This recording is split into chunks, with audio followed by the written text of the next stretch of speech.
नमस्कार दोस्तों। जैसा कि आप सभी जानते हैं कि पंचकर्म में मुख्य रूप से 3 कर्म किए जाते हैं, जो कि पूर्व कर्म, प्रधान कर्म व पश्चात कर्म होते हैं। इसमें भी जो पूर्व कर्म है, इसकी महत्ता थोड़ी सी ज्यादा, क्योंकि इसी के दौरान व्यक्ति तैयार होता है प्रधान कर्म में जाने के लिए। इसी पूर्व कर्म में व्यक्ति के शरीर में उपस्थित दोषों को उत्क्लेशित किया जाता है, जिससे जब प्रधान कर्म किया जाए तो उसके शरीर से दोषों का निष्कर्षण अच्छी मात्रा में हो जाए। ठीक, पूर्व कर्म है ये महत्वपूर्ण है, और पूर्व कर्म में भी जो मुख्य 2 कर्म हैं वो है स्नेहन और स्वेदन।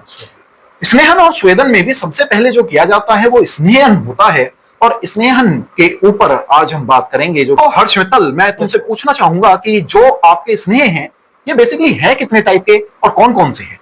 तो बॉस, जैसे आचार्य चरक ने बताया है कि इसमें जो है वो 2 प्रकार के होते हैं, एक जांगम और एक स्थावर। अब वैसे तो इसमें अनेक अनेक हैं नाम से तो, बट आचार्य चरक ने 4 प्रकार के महास्नेहों का वर्णन किया है: घृत, तेल, वसा और मज्जा। अब इसमें से भी सर्वश्रेष्ठ जो बताया है वो घृत को बताया गया है, क्योंकि घृत जो होता है सर्वश्रेष्ठ अनुग्रहण द्रव्य है। इसके बाद जो घृत है हमारा, वो अपने गुणों को न त्याग कर, अगर हम किसी के साथ उसका संस्कार करते हैं तो अपने गुणों को न त्याग कर दूसरे के गुणों को भी एब्जॉर्ब करता है अपने अंदर और आगे चिकित्सा में रोल प्ले करता है। जबकि अगर हम तेल की बात करते हैं तो तेल जो होता है वो हमारा अपने गुणों को त्याग देता है। अगर हम किसी उसके विपरीत गुणों से अगर हम उसका संस्कार करते हैं तो वो अपने गुणों को त्याग कर दूसरे के गुणों को एक्सेप्ट कर लेता है या एब्जॉर्ब कर लेता है, फिर चिकित्सा में रोल प्ले करता है। इसलिए शायद इसलिए ही घृत को सर्वश्रेष्ठ अनुवर्तन द्रव्य कहा गया है।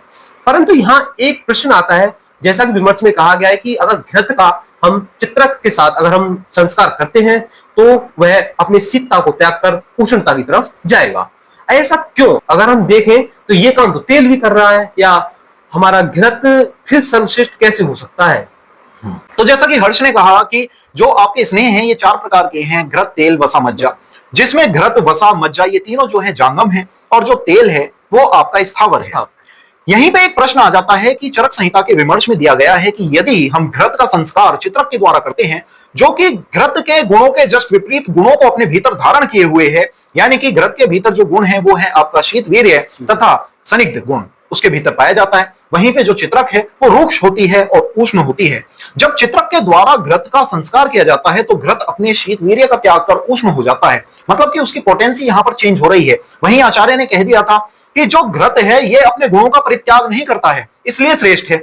और वहीं पे दूसरी जगह जो बात आती है वहां पे लिखा गया है कि जो तिल तेल है ये भी क्या करता है, जब किसी शीतल द्रव्य के साथ संस्कारित किया जाता है तो अपने शीतल वीर्य को ये जो है बना लेता है, मतलब कि ये अपने उष्ण वीर्य का परित्याग कर, क्योंकि सभी तेल मुख्य रूप से जो है उष्ण कहे गए हैं, तो ये अपने उष्ण गुण को त्याग कर, अपने उष्ण वीर्य को त्याग कर शीतल हो जाता है। घृत के भीतर भी जो स्नेह अंश है, जो उसकी स्निग्धता है वो बरकरार रहती है, और तेल में भी, जो कि तिल का तेल है, स्निग्धता बरकरार रहती है। उसके बावजूद भी घृत को ही श्रेष्ठ क्यों माना गया जब काम दोनों ही ये करें? तो इसके पीछे का जो मुख्य कारण मैं समझता हूं हर्ष, वो ये है कि जो आपका घृत है ये मुख्य रूप से जब शरीर पर कार्य करने की बात आती है तो 2 दोषों पर काम करता है। 2 दोषों पर काम करता है, जो कि हमारे वात एंड पित्त है। वह वात को अपनी स्निग्धता से दूर करता है और पित्त को अपने शीतलता से दूर करता है, शीतलता से दूर करता है। अब वहीं पे यदि आप तेल की बात करेंगे तो क्या आप बता सकते हो कि तेल किस दोष पर मुख्यतः प्रभाव करता है? तेल मुख्यतः तो वात दोष पे प्रभाव करता है, क्योंकि जैसा आप बता रहे हैं उष्ण गुण है और स्निग्ध है तो रुक्षता को तो कम करता है।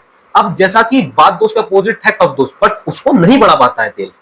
ये तो मतलब जो आपका तेल, मधु और घृत है, इन तीनों की महत्ता ये बताई गई है कि घृत जो है पित्त शामक सर्वश्रेष्ठ औषधि है, वहीं पे जो मधु है वो कफ शामक सर्वश्रेष्ठ औषधि है, और जो तेल है वो वात शामक सर्वश्रेष्ठ औषधि है। अब जो आपका घृत है, घृत और तेल के मध्य ऐसा क्या अंतर है जिसकी वजह से घृत की महत्ता, श्रेष्ठता अधिक है और तेल उसके सुपीरियर है? उसके पीछे का कारण यह है कि जो घृत है वो कुछ लिमिटेड केस में ऐसा करता है कि अपने वीर्य का परित्याग कर दूसरे के वीर्य को धारण करे। हमेशा घृत के साथ ऐसा नहीं होता। दूसरा, घृत इकलौता ऐसा स्नेह द्रव्य है जो 2 दोषों पर एक साथ काम करता है और 2 दोषों को शांत करता है, शमन करता है, ठीक है। और वहीं पर जो तेल है वो मुख्यतः वात पर अपने कार्य को करता है। और जो तीसरा पॉइंट आता है मुख्य रूप से वो ये है कि जब बच्चा पैदा होता है तो वो स्तनपान करता है। स्तनपान करने का अर्थ है कि बच्चा जन्म से दूध के लिए साथ में है, ठीक है। और क्योंकि जो घृत होता है ये जांगम द्रव्य है, मतलब कि आचार्य कहते हैं सामान्य विशेष सिद्धांत में कि शुक्र से शुक्र की वृद्धि होती है, मांस से मांस की वृद्धि होती है, मेद से मेद की वृद्धि होती है। उसी प्रकार से यदि आप बात करें जन्म से, तो जन्म से व्यक्ति जब दूध के लिए साथ में है तो उस व्यक्ति को यदि दूध के सार भाग जो कि दूध के द्वारा उत्पन्न उत्कृष्ट द्रव्यों में सर्वश्रेष्ठ है, वो घृत है।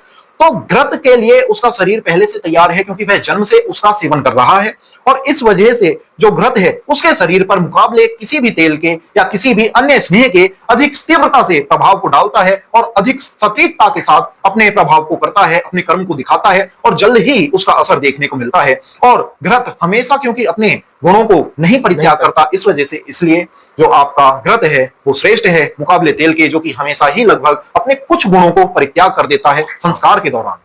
तो उम्मीद करता हूं आप समझ गए होंगे। और क्यों हर्ष मित्तल, तुम समझे कि नहीं? यस बॉस, मेरा डाउट क्लियर हो गया। तो मिलते हैं दोस्तों अगली वीडियो में। बोल शंकर भगवान की जय।